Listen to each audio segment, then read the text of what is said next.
오늘은 또 우리 옆에 있는 분들, 내 사랑하는 이들을 축복하면서 이 땅을 천국으로 만드는 세 마디로 다시 한번 인사했으면 좋겠습니다.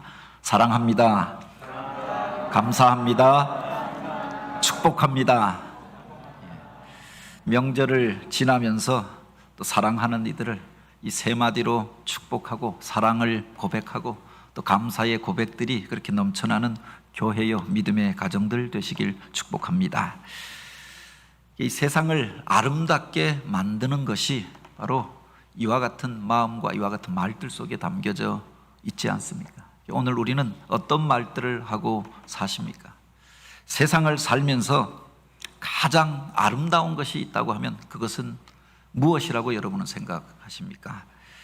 어떤 화가가 자기 일생에 이 세상에서 가장 아름다운 것들을 그렇게 화폭에 담아 보아야겠다. 명색이 내가 화가인데 그 아름다운 모습을 내가 그림으로 표현해 보아야겠다, 이런 마음을 먹었다고 합니다.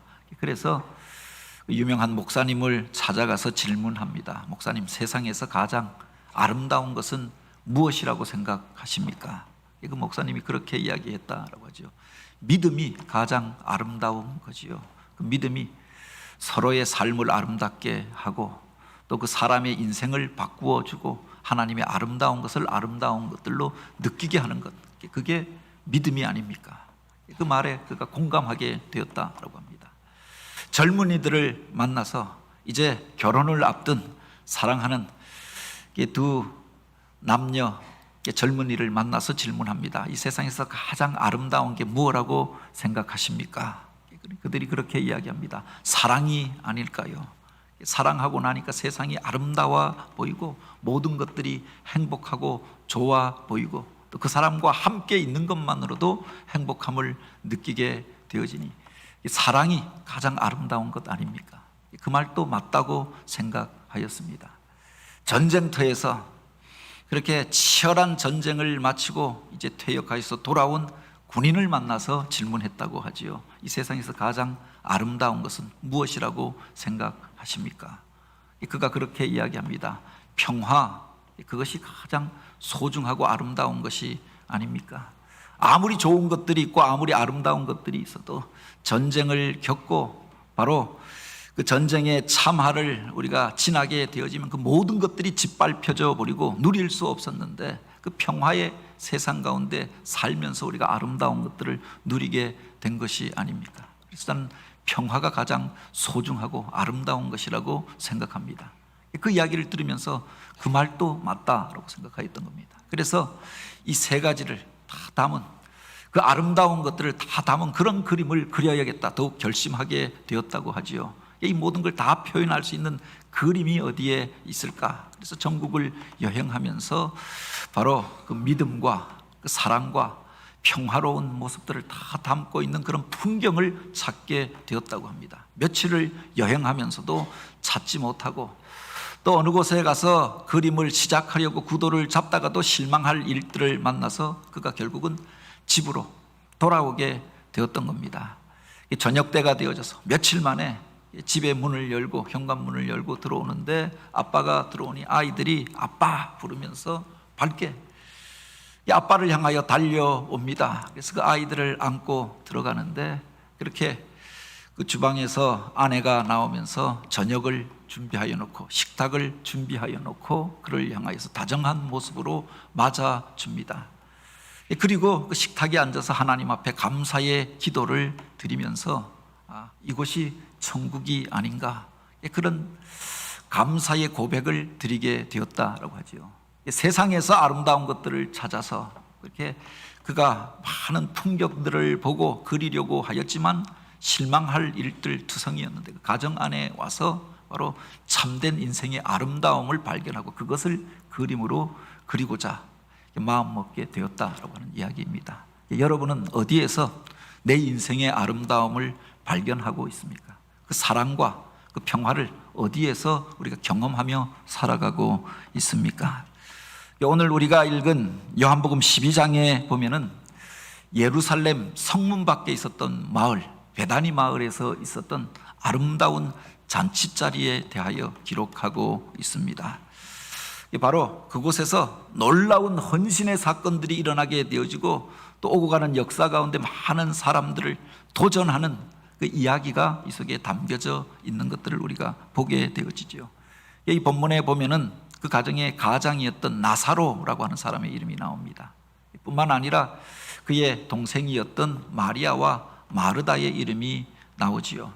그 가정에서 아름다운 잔치가 베풀어지게 되어지고 또 그곳에서 향기로운 그 냄새가 퍼져가게 되어지고 온 마을 사람들이 또 그 영향을 받게 되었던 사건을 기록하고 있는 겁니다. 여기에 보면 나사로라고 하는 사람의 직업이 기록되어져 있지 않습니다. 세상에서 무슨 존귀한 직업, 높은 자리에 있었던 사람이 아닙니다. 다만 그 전에 병들어서 죽게 되어졌다가, 아니 죽었다가 다시금 살아나는 이런 놀라운 일들을 경험하였던 사람이었습니다. 그래서 아마 그 가정을 통하여서 이 잔치가 베풀어지게 되었겠지요. 여기 보면 뭐 그 가족 그 다른 자녀들이나 부모님의 이름이 기록되어져 있지 않습니다. 부모님이 아마 있었다고 하면 부모님이 나와서 살해하지 않았겠습니까? 그런데 그 동생인 마르다가 바로 부엌에서 일을 하고 그 잔치자리를 준비하는 모습들을 보게 됩니다. 일찍 부모님을 여의고 잃어버리고 그렇게 세 남매가 같이 살던 가정이었음을 알 수가 있습니다. 부잣집이 아니어서, 다른 성경에 보면 그의 집에서 잔치가 벌어진 것이 아니라 다른 집을 빌려서 이렇게 문둥이였던 나병 환자였던 시몬의 집에서 바로 이런 잔치자리가 베풀어졌음을 기록하고 있죠.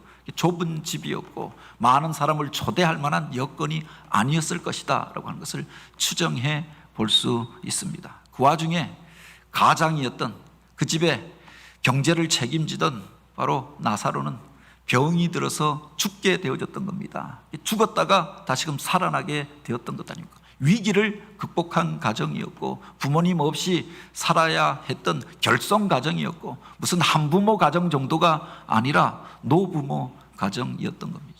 행복의 조건을 찾아볼 수 없는 가정이었습니다. 그들이 사는 마을이 어디냐? 베다니 마을이라고 하였습니다. 예루살렘 성문 안에도 많은 사람들이 살고 있습니다. 그 성 안에 살지 못하던 사람들, 밀려난 사람들, 가난한 사람들이 살던 마을이 베다니 마을이었습니다. 과거에 우리나라도 서울 한 성이 있고 그 성에서 살지 못하던 사람들, 성저 심리라고 해서 심리 밖에 마을들이 형성되어져서 그곳에서 자기 그 생업에 종사하면서 성 안에 사는 사람들에게 필요한 것들을 공급하면서 살게 되어졌다라고 하는데, 그렇게 형성된 마을이 무슨 미아리, 청량리, 왕십리, 용산, 또 뭐 아현, 신촌 뭐 이런 마을들이었던 거지요. 이 마을들은 성문밖 마을이라고 했습니다. 성 안에 살만한, 집을 살만한, 땅을 가질 만한 여건이 되어지지 않던 사람들이 살던 곳이었던 거지요. 뿐만 아니라 유대 율법으로 보면 부정한 사람들은 성 안에 머물러 살지 못하였던 겁니다. 그래서 나병 환자들이 살던 마을이 따로 있었던 것 아닙니까? 제사장이 공인하여서 깨끗함을 얻었다 인정함을 받은 사람들이 사는 마을로 성 안으로 들어올 수가 있었던 겁니다. 부정한 일들에 종사하던 사람들, 그들은 불가촉 천민이라고 하여서 자기들끼리 따로 성문 밖에 모여서 살게 하였던 거죠. 이 베다니라고 하는 말의 뜻이 벳이라고 하는 것이 집을 의미하고 또 어떤 경우에는 마을을 의미하기도 합니다. 다니라고 하는 말은 타니아, 슬픔, 아픔이라고 하는 뜻을 가지고 있습니다. 슬픔을 겪었던 사람들, 아픔을 간직하고 있었던 사람들이 살던 마을이 베다니 마을이었다라고 하는 겁니다. 밀려난 사람들, 여기 보면 뭐 문둥병자였던 시몬이 등장하니까 그런 사람들이 살던 마을이었죠. 나사로도 죽을 병에 걸렸다가 죽었다가 살아난 사람이 아닙니까? 마리아도 그 이전에 비천한 직업에 종사하였다라고 하는 것들을 이야기합니다. 그렇게 가난한 사람들, 아픔을 간직하였던 사람들, 세상 사람들이 부정하게 여기는 그 사람들이 모여 살던 마을에, 결손 가정에 또 여러 가지 위기를 겪어야 했었던 가정이었습니다. 근데 그 가정을 통하여서 행복한 잔치자리가, 천국의 잔치자리가 배설되어진 겁니다. 그 집 안에, 그 잔치자리 가운데 향유 냄새가 가득하여서 온 마을로 퍼져가게 되어지고, 이것이 성경에 기록되어졌던 것 아닙니까? 성경에 보면 중요한 사건들은 복음서에 공히 기록하고 있는데, 사실 내 복음서에 같이 기록하고 있는 사건들은 몇 개가 되어지지 않습니다. 그런데 바로 이 마리아를 통하여 드려졌던 헌신, 나사로의 사건을 통하여 베풀어졌던 그 잔치의 사건을 모두 기록하고 있다. 많은 사람들에게 도전이 되어지는 일들이 바로 이 가정을 통하여, 바로 이 가난한 마을에서 일어나게 되어졌던 거죠. 어떻게 그런 잔치자리가 베풀어지게 되었는가? 어떻게 바로 그 가난한 사람들, 비참한 일들을 겪었던 사람들, 위기를 지나야만 했던 그 사람들을 통해서 바로 이런 향기로운 일들이 벌어지게 되었는가라고 하는 겁니다. 우리가 주목해야 할 것이 그 첫 구절 가운데 있습니다. 6월절 엿새 전에 예수께서 베다니에 이르시니, 주님께서 그 마을에 들어가실 때, 주님께서 슬픔을 당한 그 집에 이르게 되어졌을 때, 그 슬픔이 변하여서 기쁨이 되어졌고, 그 상처와 아픔이 변하여서 주님을 향한 감사와 찬양과 잔치 제목이 되어졌다라고 하는 겁니다. 주님이 임하는 곳에 천국이 임하게 되어졌던 것 아닙니까? 천국이라고 하는 것, 공간적인 개념이 아니죠. 풍경이 좋고 아름다운 곳, 저 하늘 위에 영롱한 태양이 빛나는 그곳에 천국이 있는 곳이 아니라, 천국이라고 하는 것은 하나님께서 다스리시고 통치하시는 곳이 천국이 아닙니까? 주님께서 임재하시고 주님의 의와 주님의 영광이 나타나고 주님의 다스리심이 나타나는 그곳이 바로 천국이었던 거죠. 주님께서 그 가정에 임재하게 되시니, 그 가정에 이르시게 되어지니 그 가정의 문제가 해결되어졌던 겁니다. 죽음 자리 가운데 있었던 나사로가 일어나게 되어졌던 것 아닙니까? 상처를 간직하고 있었던 사람들이 그 상처가 치유되어져서 회복되어져서 천국의 기쁨을 누리게 되어졌던 거죠. 그래서 복음서에 보면 주님이 이르는 마을마다 이런 천국의 잔치가 배설되어졌던 것들을 보게 됩니다. 주님께서 만져주시니까 앞을 보지 못하던 맹인이 눈을 떠서, 바디메오가 눈을 뜨고 기쁨으로 살아계신 주님을 증거하게 되어집니다. 38년 동안 짓눌려서 살고 또 그렇게 침상을 의지하고 살던 그가 일어나서 많은 이들 가운데서 하나님 앞에 영광을 올려드리고 그 침상을 들고 가게 되었다라고 하였습니다. 바로 인생의 어둠을 안고 살아가던 사람들이, 또 그 세상의 상처로 인하여서 어둠에 짓눌려서 어둠의 영에 묶여서 살던 이들이 예수님을 만나면서 치유되어지고 회복되어지는 일들이 벌어지게 되었던 것 아닙니까? 주님께서 임재하는 그 자리에 천국이 임재하고 아름다운 잔치가 베풀어지게 되어졌음을 기억하시기 바랍니다. 오늘 우리들 가운데 복음이 들려지게 되어지고 예수를 영접하게 되어졌을 때 바로 이런 인생의 역전이 일어나게 되었던 것 아닙니까? 내가 하나님의 능력으로 이 일을 행하는 것이면 하나님의 나라가 이미 너희에게 임하였느니라. 하나님의 나라는 주님의 다스리심이 나타나는 것, 주님의 영광이 나타나고 주님께서 임재하시는 그곳이 바로 천국이요 하나님 나라였던 거죠. 주님께서 그 마을에 임재하시니 슬픔의 마을이, 상처받은 사람들, 가난한 사람들이 살던 그 마을에 천국의 잔치가 베풀어지게 되었던 겁니다. 특별히 그 속에서 그들이 주님의 그 사랑을 경험하게 되었던 것 아닙니까? 예수께서 본래 마르다와 그 동생 마리아를 사랑하시더니라고 하였는데, 그들을 특별히 사랑하셔서 그들을 찾아가십니다. 그들의 아픔과 또 그들의 눈물을 아시고 위로하시고 그들을 치유하시고 일으켜 세워주십니다. 그 은혜를 체험하고 나니까 슬픔이 변하여서 기쁨이 되어졌던 거죠. 불우한 환경 속에서 살아가면서 어렵게 힘겹게 살아갔지만 그 사랑을 받고 있음을 깨닫게 될 때 그들이 어둠이 물러가고 그 가정에 빛이 임하게 되어지고 기쁨이 임하게 되었다라고 하는 겁니다. 나사로가 죽게 되어졌을 때 그들이 그 주님의 사랑을 확신하잖아요. 사랑하는 자가 죽게 되었나이다. 이 주님께서 그들을 얼마나 사랑하고 있는가라고 하는 것을 깨닫고 있었다라고 하는 겁니다. 주님께서 오시면 우리 인생의 문제가 해결될 것이다 라고 하는 겁니다. 믿고 있었다라고 하는 것을 보게 되어지죠. 진짜 주님께서 임재하시니 그 집에 오시니까 세상이 해결하지 못하였던 문제들, 우리 인생이 감당하지 못하였던 그 문제가 해결되어지고 치유되어지고 회복되어짐을 경험케 되었던 거죠.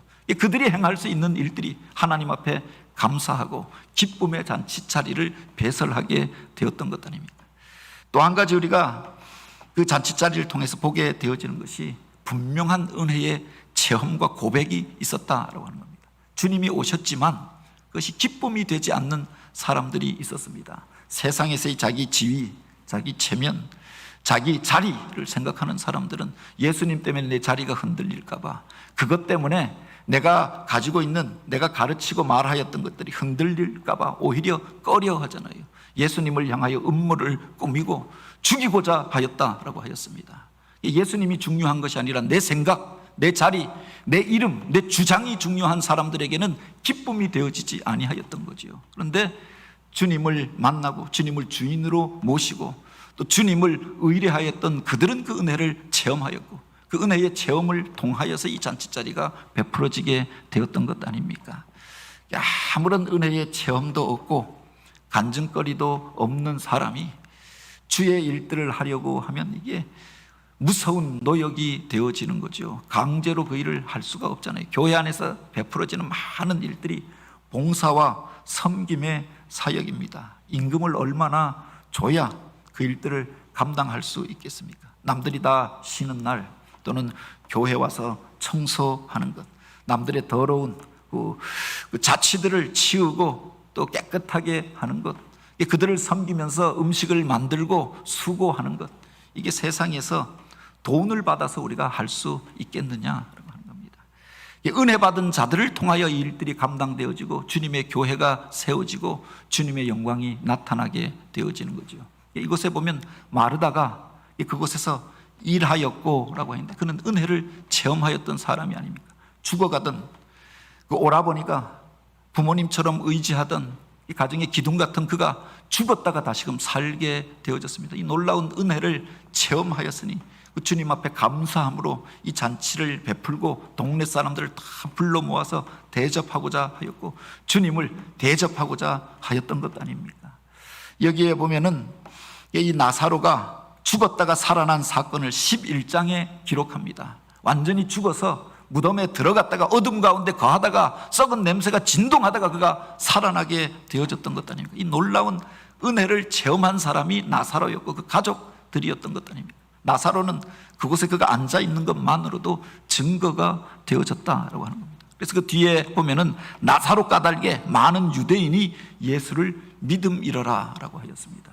그가 주님 옆에 앉아 있는 것만으로, 완전히 죽은 것을 세상 사람들이 다 알고 있는데 그가 일어나서 앉아서 주님과 함께 음식을 먹고 같이 걷고 이야기하는 그 모습만으로도 많은 이들에게 은혜가 되어졌던 거지요.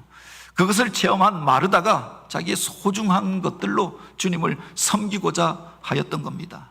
더불어 마리아는 물론 다른 복음서에 보면 어느 여인이라고만 그냥 그렇게 기록되어져 있습니다. 그런데 요한복음에 보면 그가 누구인가, 왜 주님 앞에 바로 그 향유를 깨트려, 옥합을 깨트려 주님 앞에 붓고 또 헌신하게 되었는가, 그 이유를 설명해 놓고 있는 거죠. 죽었던 오라버니가 죽음에서 일어나서 살게 되어졌습니다. 그 일로 인하여 그 집을 통하여서 잔치자리가 배설되어졌던 거죠. 은혜를 체험한 자들을 통하여서 바로 이와 같은 잔치가 시작되어졌던 겁니다. 어떤 이들은 또 그렇게 이야기합니다. 다른 복음서에 보면은 바로 이 마리아와 막달라 마리아를 구분하여 이야기하는 사람들도 있는데 같은 사람으로 일반적으로 해석하지요. 그는 그 이전에 7 귀신이 들렸던 사람이라고 하였습니다.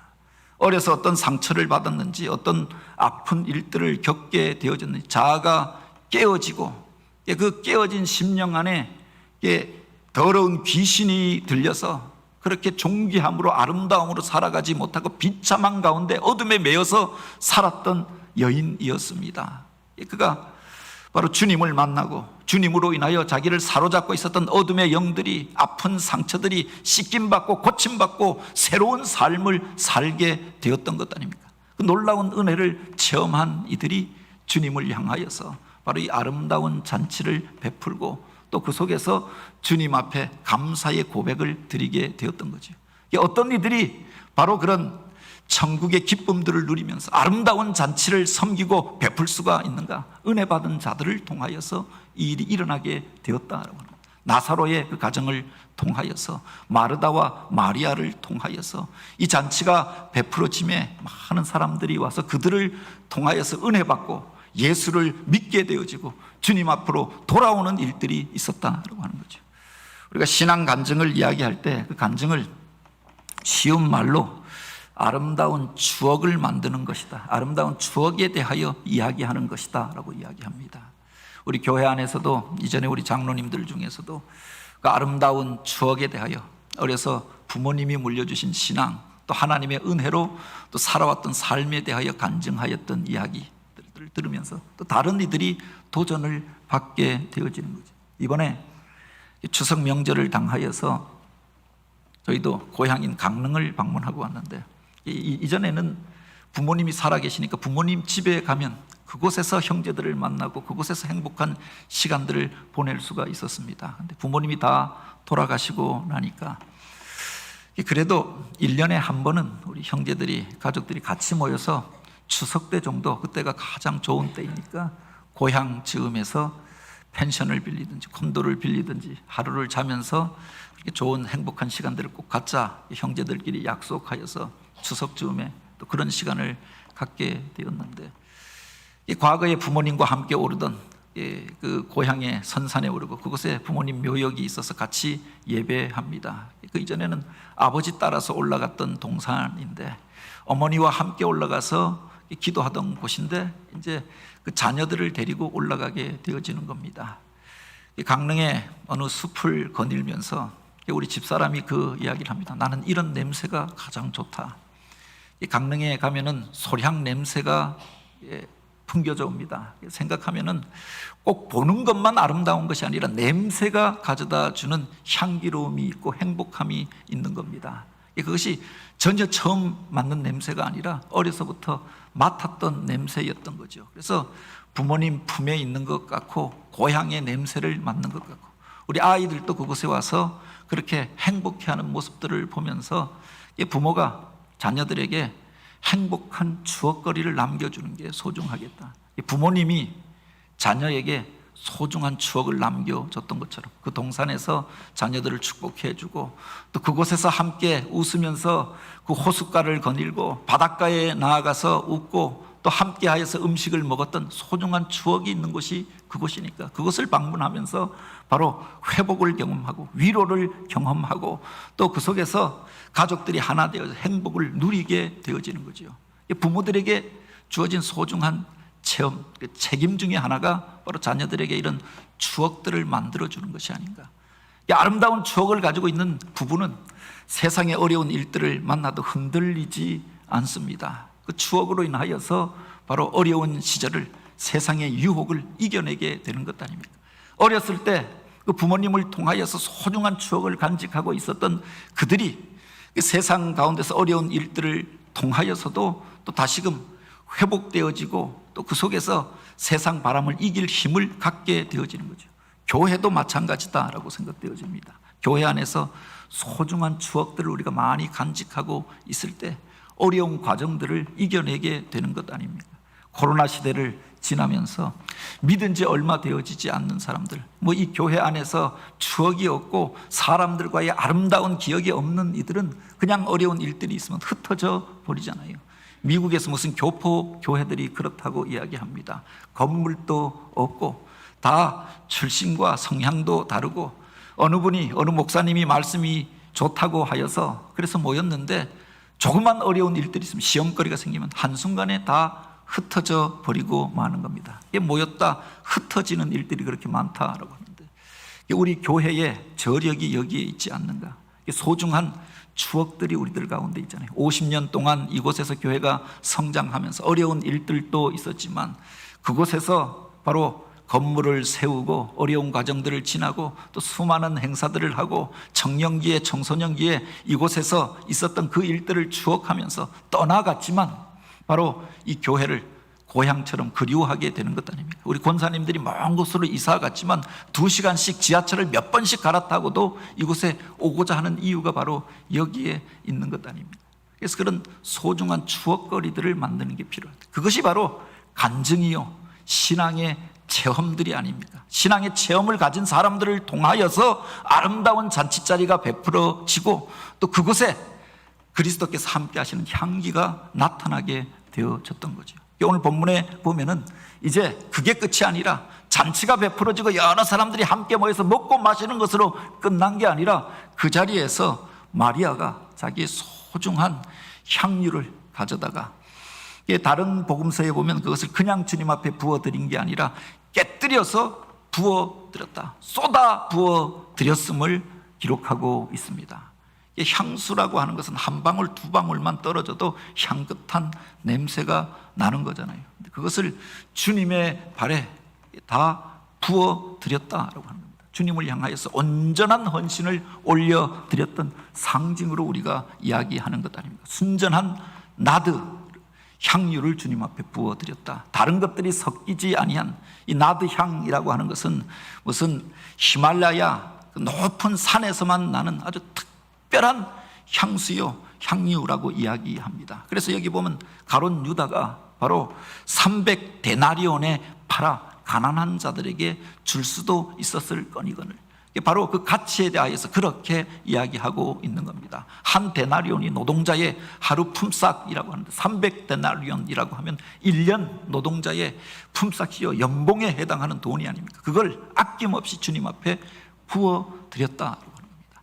세상 사람들은 그 은혜를 체험하지 못하였던 사람들은 그 소중한 추억거리가 없는 사람들은 이 일이 이해가 되어지지 않았던 것 아닙니까? 팔아서 그것 가지고 나누어 쓰면 이 돈이 얼마인가, 가난한 자들에게 나누어지면 얼마나 많은 일들을 할 수 있었겠는가, 세속적인 가치관으로 생각하고 계산하여서 함부로 이야기합니다. 그러나 주님의 놀라운 은혜를 받았던 마리아는, 그 은혜를 체험하였던 그는 바로 그의 마음과 그 사랑을 그렇게 주님 앞에 쏟아 부어 드렸던 거지요. 어떤 이들이 그렇게 주님을 향하여서 자기의 가진 그 소중한 것들을 다 쏟아 부어 드릴 수 있는가? 바로 주님의 놀라운 은혜를 체험한 그들을 통해서 이 아름다운 잔치가 시작되어지고 그곳에서 온 방안 가득한 향기가 흘러가게 되어지고 온 마을로 향기가 번져가게 되어졌음을 기억하시기 바랍니다. 오늘 우리가 주님의 그런 은혜를 사모하며 그 은혜 안에 머물러서 우리들을 통하여서 그런 일들이 나타나게 되길 축복합니다. 여기 보면은 그가 단지 향유를 부어드린 것만이 아니라 자기 머리털로 주님의 발을 닦아 드렸다라고 하였습니다. 다른 사람들 닦던 그 손수건으로, 그 수건으로 주님을 닦는 것조차 그가 안타깝게 여겨서 자기의 가장 귀한 머릿결로, 여자들의 그 순결함의 상징이요 고귀함의 상징처럼 여겨지는 게 머리가 아닙니까? 그 긴 머리로 주님의 발을 닦아 드렸다라고 하는 겁니다. 다른 사람들은 이해할 수 없는 일이죠. 단지 손으로 발을 닦아주는 것만 하여도 하인들이, 종들이 하는 일입니다. 그런데 전적인 헌신과 섬김의 표현으로 그 머리털로 주님의 발을 닦아드리는 마리아의 이 모습, 주님을 향한 사랑의 고백이 그 속에 담겨져 있었던 것 아닙니까? 주님의 놀라운 은혜를 받았던 그들을 통하여서 바로 이와 같은 잔치자리가 베풀어지고 온 동네 가득한 향기가 번져가게 되어졌음을 기록하고 있는 겁니다. 오늘 우리는 우리들의 삶 속에서 그 천국의 잔치들을 체험하며 살아가고 있습니까? 그 기쁨과 즐거움이 우리들 가운데 있는가? 오늘 우리는 주님을 향하여서 나의 모든 것들을 다 내어주고도 그것을 아까운 것으로 여기지 아니하고 그렇게 깨뜨려 다시금 쓰지 아니할 그것으로 주님 앞에 부어드릴 수 있는 그런 고백이 우리들 가운데 있는가 하는 겁니다. 주님께서 우리에게 주셨던 그 은혜들을 우리가 기억하고 내 삶 속에서 우리가 먼저 체험하게 되길 원합니다.